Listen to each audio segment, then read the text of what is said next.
I'm George Bertelstein, and I'm here with John Burke, and this is our project that we're doing together.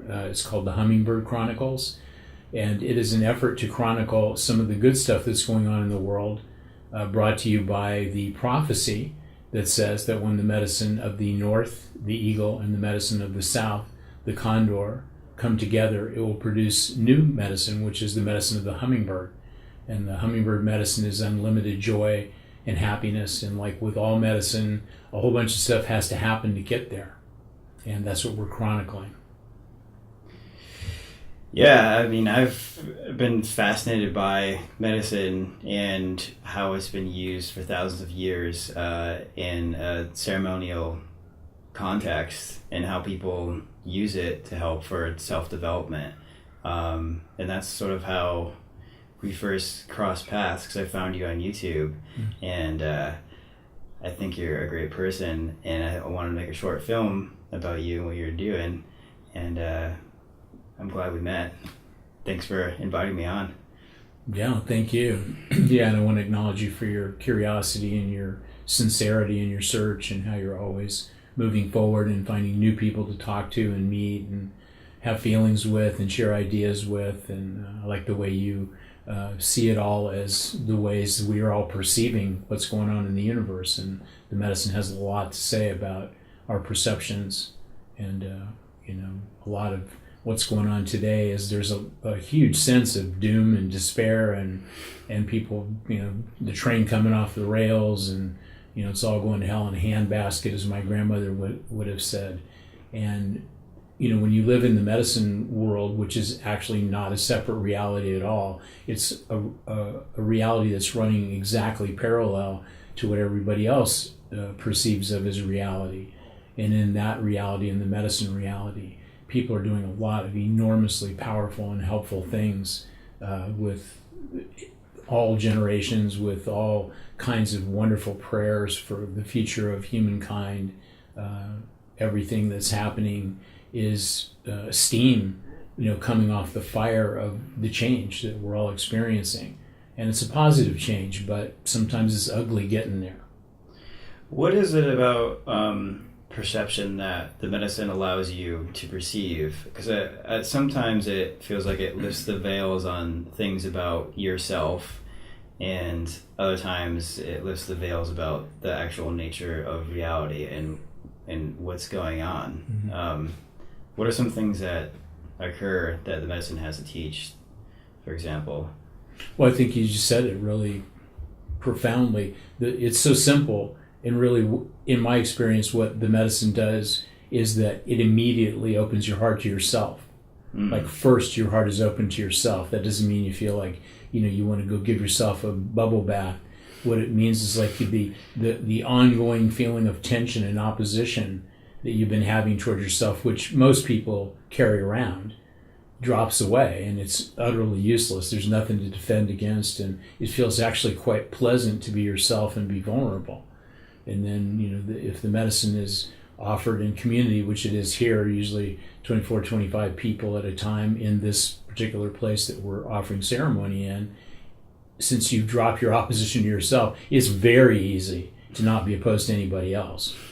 It's just like whatever it was, the reasons that you came up with why you couldn't like yourself or tolerate your own selfness, it drops away, and it's much easier to accept other people. And it's not only just accepting them, but celebrating. The medicine shows us how different we all are and how exactly the same we all are, which is just hugely comforting. So it reduces isolation, but it doesn't reduce the sense that you have of your own personal relationship with others and with your creator. It enhances that feeling like, wow, this is really great. We're all doing this great thing together. And, in my practice of it, it's like it produces permanent and lasting change. And what's interesting about it is like a year from after your first experience of making a prayer, receiving the sacrament in a good way, your whole life will have changed, and you won't even remember what all was going on that was so upsetting. And that's a wonderful feature. It's also not much good for gratitude, because people go, yeah, well, I'm here. Wherever you are, that's where you are. Mm-hmm. So the medicine says, well, here you are. So instead of, telling a story about how you overcame or redeemed yourself or other people or saved the world or whatever, it's just like you've just moved forward into your present moment, and this is what you're dealing with. So sometimes the present moment is another whole set of challenges, which is great. In the medicine world, we love that. It's like not knowing, having challenges, finding out who we are through the way we are, confronting our challenges in ourselves is our pleasure in life.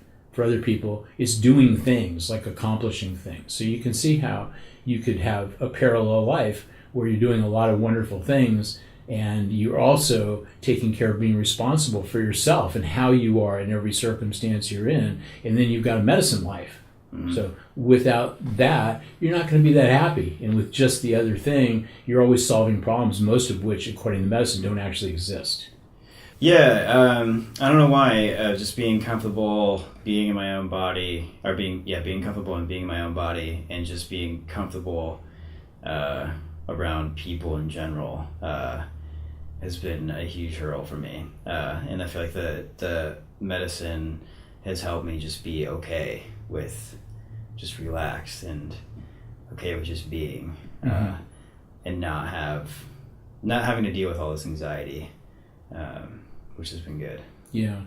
So did you figure out like how much time you were spending per diem on anxiety in the past? I've been trying to figure out where it comes from, if it comes from me or from other folks that I interact with in the world.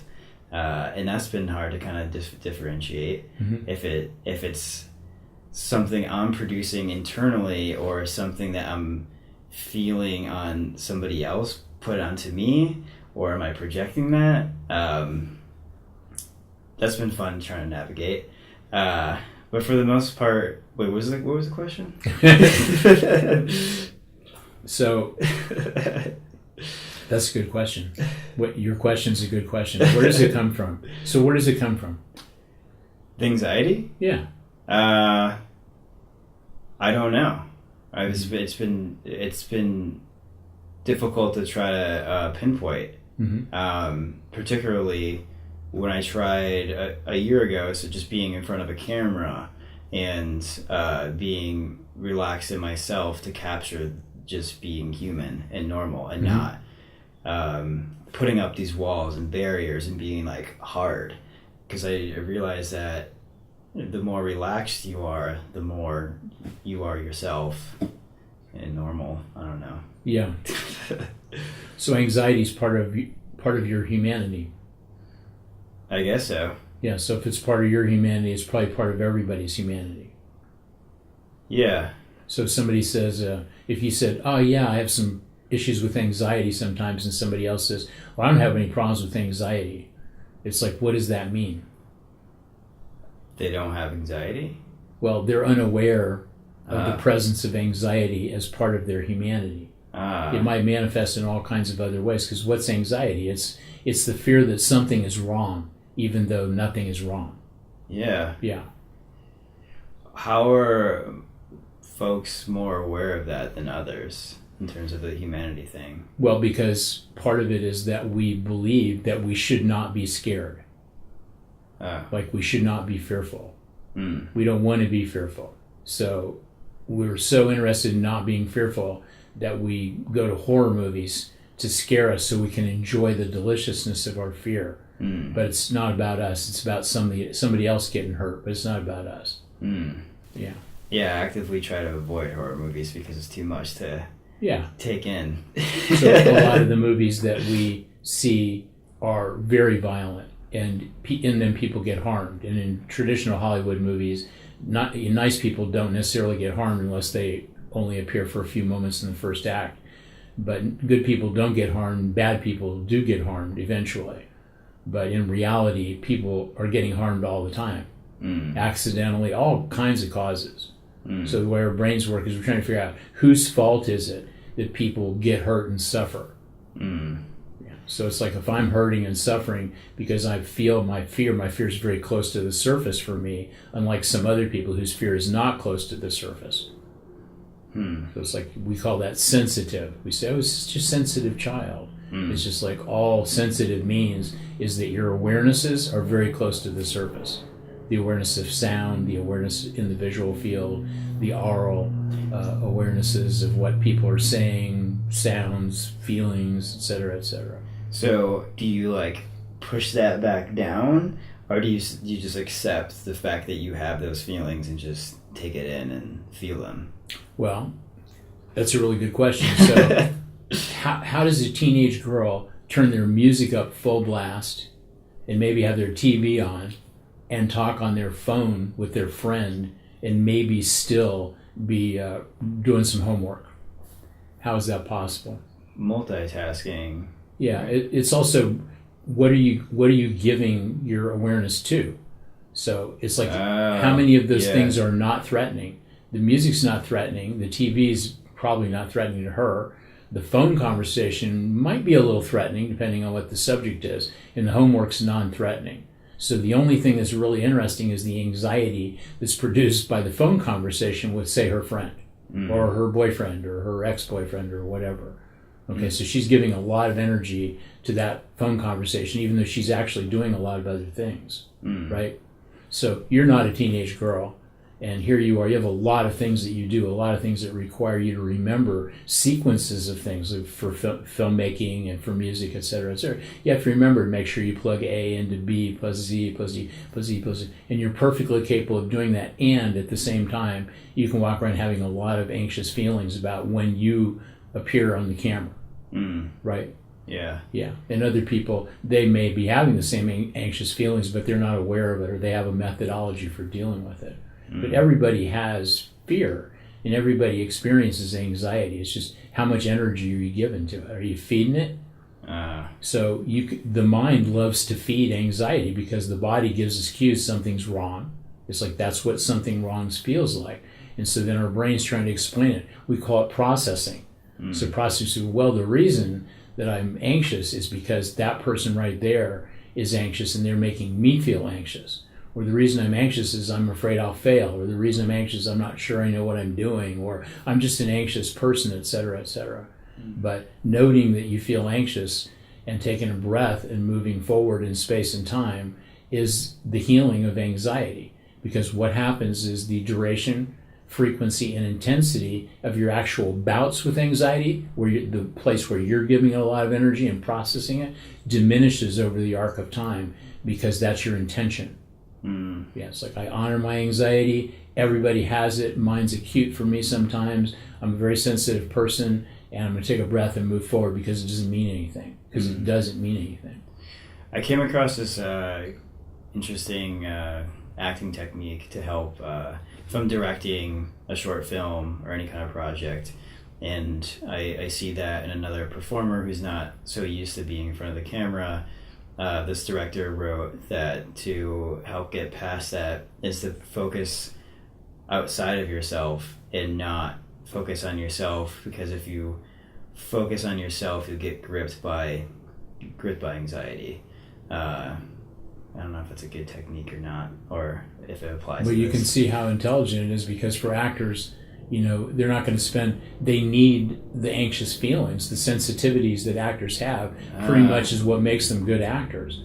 So even though they have their own anxieties about whatever they're doing, they have to project whatever it is their character's feeling, and they can't do that unless they know what a feeling is. Yeah. So you can't successfully act anxiety unless you are very acquainted with anxiety. Yeah. So sometimes people, in the method, what they will do is find the anxious place in themselves and then project that out, and maybe not be able to stop doing it for a while, or getting a little too over the top and then having to groom and monitor that. So it's like that would make a really great acting technique. But since my anxiety does me no good at all, it's just like it's useless to me. It prevents me from being present, and what I do for a living is be present. So not just for a living to make money. It's like I'm with my family, I want to be present. It's like if I'm with my friends, I want to be present. If I'm teaching, I want to be present. I enjoy the feeling of being present. Whereas in the past, I didn't, because I was anxious. It's like being present was the scariest thing in the world. So it's like once you get the intention, which is I really want to be present in a good way that works for me, then you're going to go through sequences of feeling a little more comfortable and a little more comfortable and a little more comfortable and a little more comfortable, because it's not your prayer to make yourself crazy over how anxious you're feeling when you get in front of the camera. You want to be in front of the camera. Yeah. Yeah, being present is a very good tool to acquire, I feel like. That's taken me a while to kind of figure that as well. I realized that I always I can be in fantasy very often, and I feel like being in fantasy is not being present. And it took me a while to be aware of that. Fantasy in the future and about other things. I almost existed in fantasy. Yeah. In a lot of ways. Yeah, most people do. And if you just say, okay, well, that's a thing that I've done in the past, it's like somebody told me years ago, never make yourself wrong for the brilliant strategy you devised to survive as a child. So let's say your brilliant strategy was fantasy. It's like, that's not too unusual. And there's nothing wrong with that. Probably all your amazing creativity stems from the times that you've been able to dip into a fantastic realm and then come up with a way to do something like that would be interesting for you to do. So it's like, that's what creativity is. Somebody has to have an idea, and then they have to figure out a way to express that idea in a way that other people might feel it.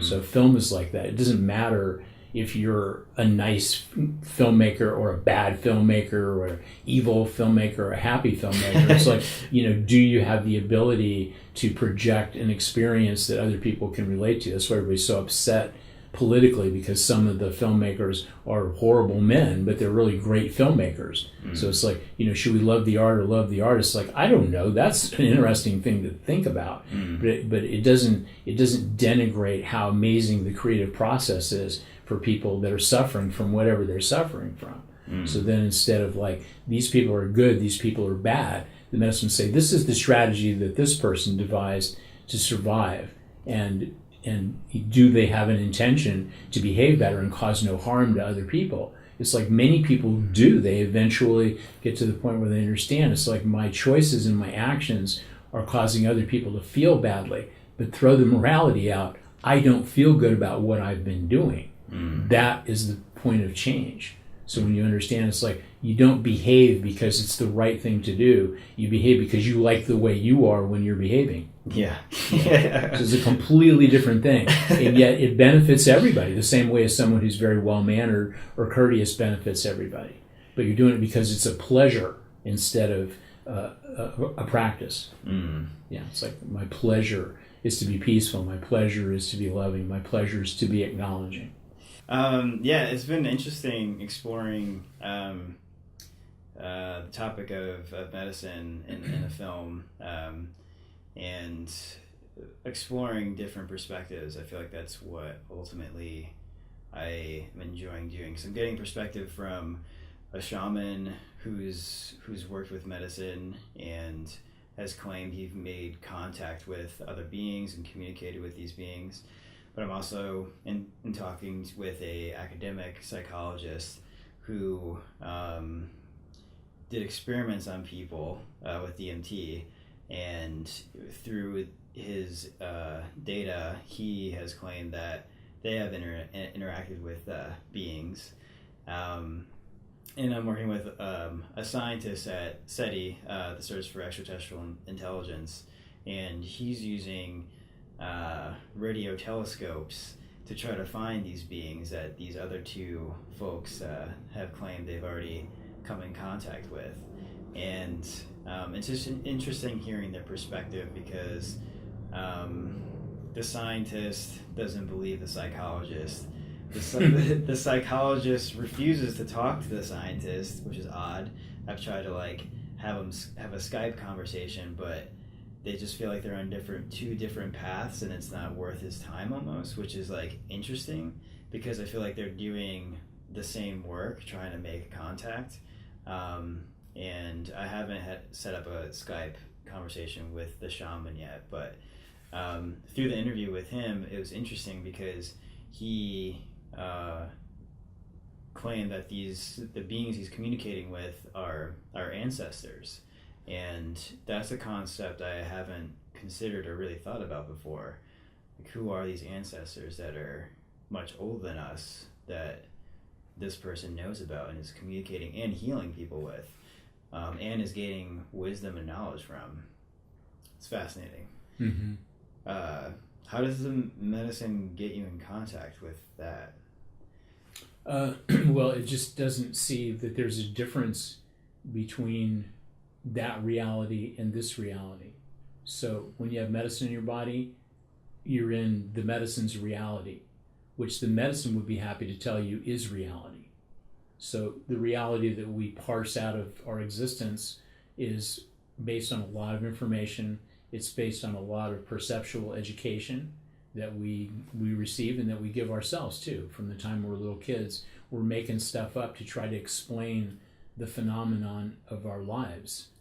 And so, the explanations that we receive and that we offer are pretty much based on other material that other people have already said or posited, or it's in rebellion against whatever other people have already said and posited.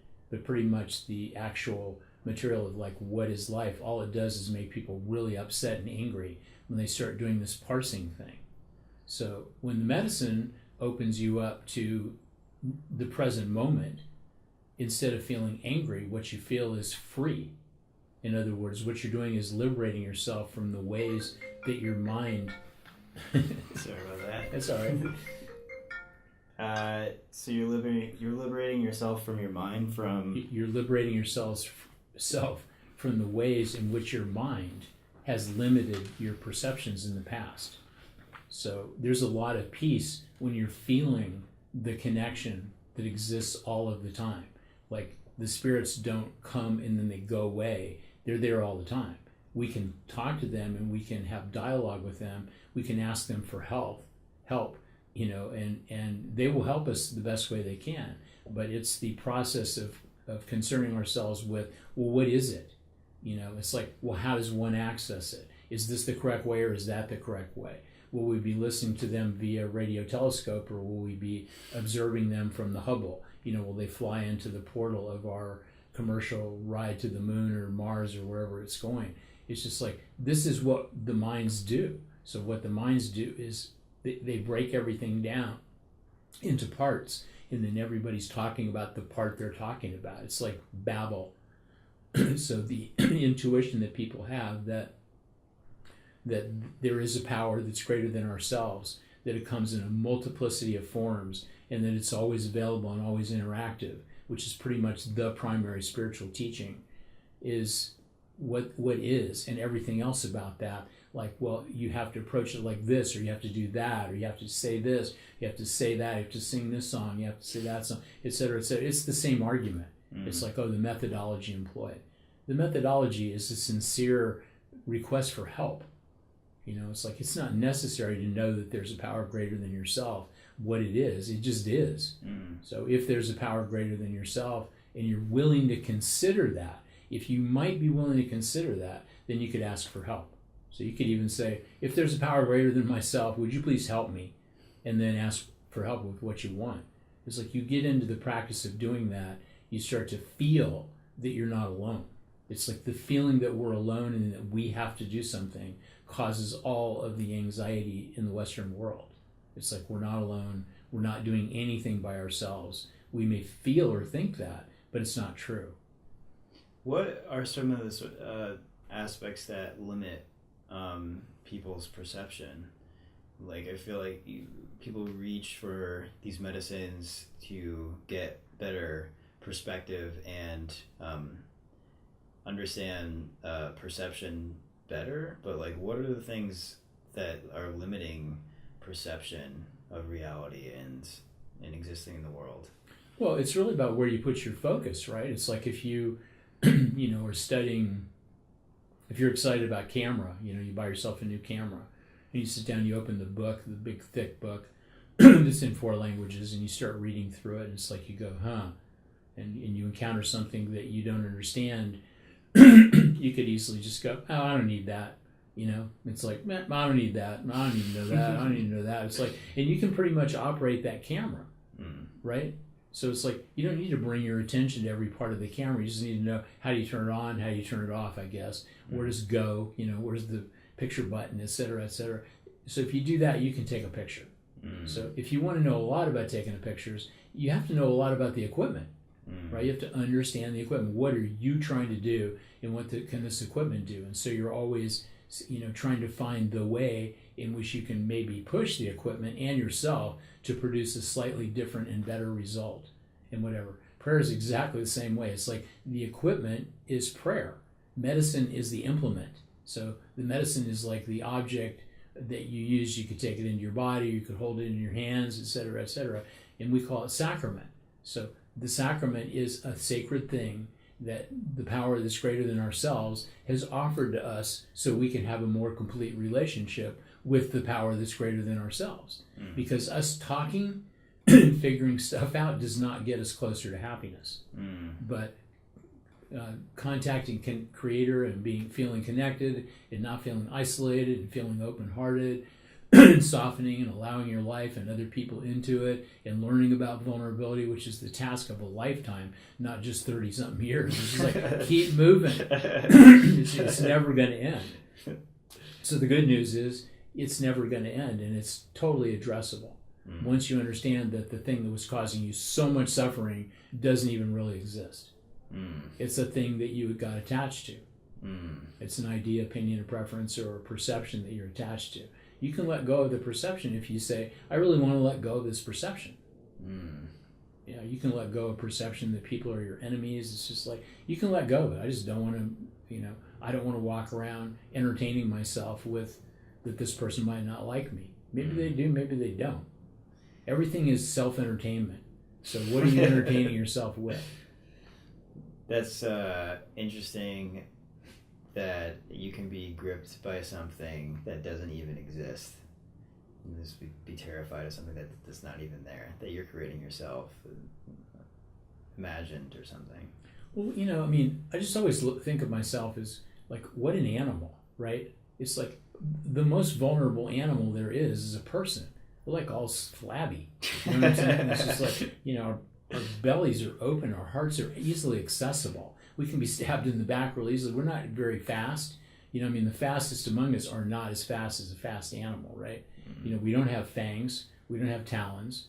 We don't have much of anything. It's like we can fight as long as the other creature is smaller than us and obeying some kind of rules that we can understand. So the only thing we have that separates us from other people and other beings is our brain. So we have to make up a lot of stuff in order to make good determinations about where we're going to go.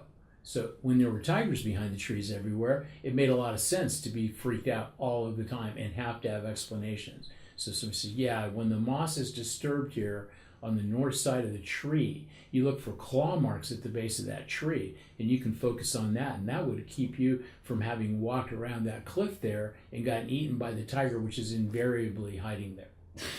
So that's important information to know. It's like, where's the fish? Do you understand what I'm saying? It's like, you can just go keep throwing your line in a hole and keep throwing your line in a hole and keep throwing your line in a hole and never catch a fish. And then somebody else can say, the fish is out behind that boulder there. And if you hide behind that boulder and don't make any noise. This is what we're doing all of the time with everything that we do. So some of it is stuff that we're scared of that we need for survival purposes. And other things aren't important at all. But our alarm system goes off over nothing. And what we're trying to do is really, when you're present, you can say, oh, okay, this isn't important. Okay, but if you're not present, then what you're going to do is you're going to create a story about why it's important. And then you're going to either convince yourself or somebody else. And from that, actions can evolve that aren't good actions based on these perceptions that you have, that you've decided to entertain. I'm glad that we're not dealing with tigers anymore. Yeah. Well, we got our own problems. Is that camera recording still? Is it it's red. The red thing's going on. Cool. Yeah, so maybe we should wind it up a little bit. Yeah, I just wanted to say thank you, and I want to tell the people out there who are watching this that we're going to have a series of these programs on a regular basis, and they will be posted, and we are interested in having a variety of guests to talk to us about the amazing things that they're learning as they enter the age of the hummingbird. Yay! Thanks for having me. Yeah, thank you.